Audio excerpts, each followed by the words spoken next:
Hello friends, ഞാൻ അനിറ്റ്. അപ്പോൾ നമ്മുടെ എല്ലാവരുടെയും വീട്ടിൽ കൃഷി ചെയ്യാൻ പറ്റുന്ന ഒന്നാണ് പയർ. അതിപ്പോൾ വള്ളിപ്പയറായിരിക്കാം, കുറ്റിപ്പയറായിരിക്കാം, ഏതാണെങ്കിലും നമ്മുടെ വീട്ടിലേക്ക് ആവശ്യത്തിനുള്ള പയറുകൾ നമുക്ക് കൃഷി ചെയ്യാൻ സാധിക്കും.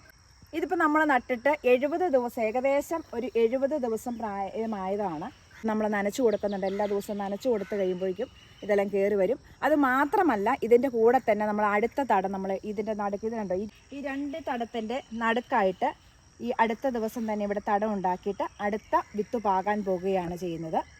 പയർ കയറാൻ വേണ്ടി നമ്മൾ പന്തൽ കെട്ടിയിരിക്കുന്നത് ഇത് ഇവിടെ മുകളിലൊരു കമ്പി കൊടുത്തു, നമ്മുടെ കൈ കൊണ്ട് എത്തുന്ന രീതിയിലുള്ളൊരു കമ്പി കൊടുത്തു. അതിനുശേഷം നമ്മൾ താഴേന്ന് തളിർപ്പുകൾ വരുമ്പോൾ തന്നെ, പയറിൻ്റെ തലകൾ വരുമ്പോൾ തന്നെ നമ്മൾ ചാക്ക് കയറ് മുകളിലേക്ക് കെട്ടിയിട്ട് നമ്മൾ പലതായിട്ട് നമ്മൾ കയറ്റി വിടുകയാണ് ചെയ്യുന്നത്. പിന്നെ നമ്മൾ ശ്രദ്ധിക്കുന്നത്, ഈ വള്ളിയിൽ നിന്ന് പല ഇതായിട്ട്, ഇത് കണ്ടോ, ഇവിടുന്ന് ഇങ്ങനെ ചുറ്റി, അടുത്തത് ഇങ്ങനെ ചുറ്റി, ഇങ്ങനെ പലതായിട്ട് നമ്മൾ ചുറ്റി അകത്തി ചുറ്റി വിടുകയാണ് ചെയ്യുന്നത്. അപ്പോൾ നമുക്ക് കാറ്റൊക്കെ കയറി നന്നായിട്ട് പയറുണ്ടായിക്കോളും. നമ്മൾ അടിവളമൊക്കെ ഇട്ടിട്ടാണ് നമ്മൾ പയർ നടുന്നത്. അന്ന് കോഴിവളമായിരുന്നു നമ്മൾ ഇട്ടത്. അന്ന് മഴയുള്ള സമയമാണ്ട് കോഴിവളം ഇട്ടിട്ടാണ് നട്ടത്. അതുപോലെ തന്നെ ഇനി ഇടയ്ക്ക് നല്ലത് ഫോളിയാർ സ്പ്രേ കൊടുക്കുന്നത് പയറിന് നല്ലതാണ്. സമ്പൂർണ്ണ എന്ന് പറഞ്ഞൊരു ഫോളിയാർ സ്പ്രേ 1-2 പ്രാവശ്യം ഇതിനകത്ത് അപ്ലൈ ചെയ്തതാണ്. ഒത്തിരിയൊക്കെ പയർ കൃഷി ചെയ്യുകയാണെങ്കിൽ 1 ദിവസങ്ങൾ നമ്മൾ വിളവെടുക്കണം. ഒത്തിരി മൂത്ത് പോവാതെ തന്നെ വിളവെടുക്കണം. ഇനി നമ്മൾ ഹൈബ്രിഡ് സീഡുകൾ പാകുമ്പോൾ നമ്മൾ ആ പയറിൻ്റെ വിത്ത് എടുക്കാതിരിക്കുക. പുതിയ സീഡുകൾ തന്നെ വാങ്ങിയിട്ട് നമ്മൾ അടുത്ത തൈകൾ ഉൽപ്പാദിപ്പിക്കുക.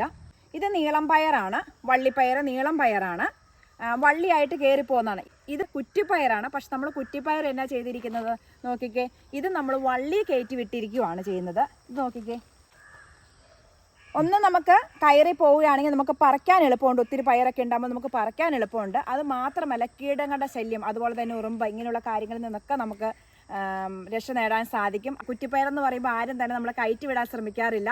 നിങ്ങളെല്ലാവരും ഒന്ന് ട്രൈ ചെയ്ത് നോക്കണം. ഒരു ചാക്കുന്നൂലൊക്കെ കെട്ടി മുകളിലേക്ക് കയറ്റി വിട്ട് നോക്കുക. അപ്പോൾ കുറ്റിപ്പയർ ഇങ്ങനെ വള്ളി കയറ്റി വിടുമ്പോൾ നന്നായിട്ട് ഉണ്ടാവുകയും കീടങ്ങളുടെ ശല്യം കുറയുന്നതായിട്ടും കാണുന്നുണ്ട്. അതൊന്ന് ട്രൈ ചെയ്ത് നോക്കുക.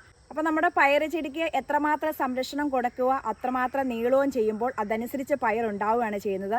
പയറിൻ്റെ അറ്റം നുള്ളിക്കളയരുത്. ചിലരൊക്കെ പറയുന്നുണ്ട് പയറിൻ്റെ അറ്റം നുള്ളിക്കളഞ്ഞു കഴിഞ്ഞാൽ കൂടുതൽ ഉണ്ടാവുമെന്ന് പറയുന്നുണ്ട്. നമ്മുടെ ഒരു എക്സ്പീരിയൻസിൽ കൂടുതൽ നീളം തോറും, അതിൻ്റെ തലപ്പം നീളം തോറും, കൂടുതൽ സംരക്ഷണം കൊടുക്കും തോറും കൂടുതൽ പയർ ഉണ്ടാവുകയാണ് ചെയ്യുന്നത്. അപ്പോൾ ഈ കാര്യങ്ങളെല്ലാം ശ്രദ്ധിച്ച് എല്ലാവരും ഒന്ന് പയർ കൃഷി ചെയ്യുക.